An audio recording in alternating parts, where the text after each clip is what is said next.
What's up guys? Ngayon ay nandito tayo sa flagship showroom ko dito sa Zack Premium Garage para ihabol natin bago mag-Holy Week, bago mag-Holy Thursday bukas. At ngayon na yung pinakalas na natin dahil talagang wala nang pasok bukas. Ihahabol natin itong Toyota Vios 2021 model XL Variant. At yun, si Sir Mark yung nakakuha nito. At si Sir Mark ay taga Marikina pa. Sir, bakit sa dinami-dami ng car dealers sa Manila, dito ka pa sa Bulacan nakakuha ng sasakyan? Mabait, yun lang masasabi ko. Mabait. At yun sir, kamusta pagkuha mo dito? Processing ng financing? Actually, madali.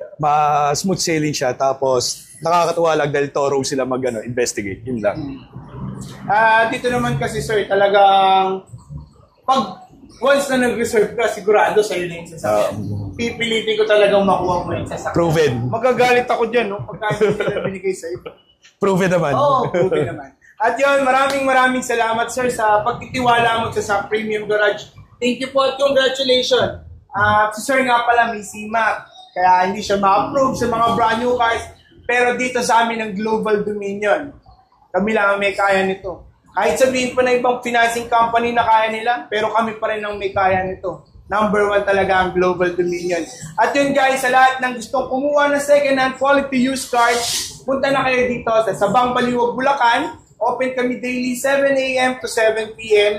At dito makikita nyo yung mga sasakyan na bagong-bago pa at sigurado makukuha nyo dahil talagang napakagaganda pa nito.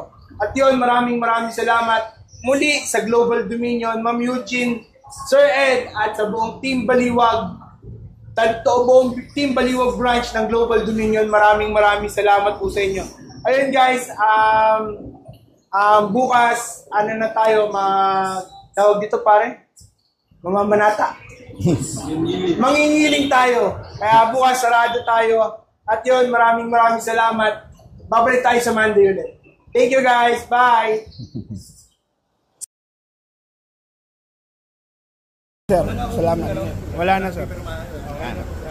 Ingat. Oo, sir. Tayong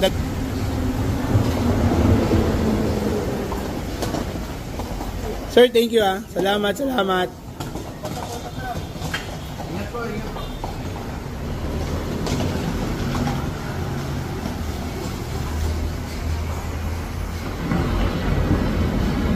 Sir Jel, salamat. Thank you. Umabol. At pasabi din kay Ma'am Eugene, kay Sir Ed, lalo na kay Ma'am Janice. Thank you. Salamat.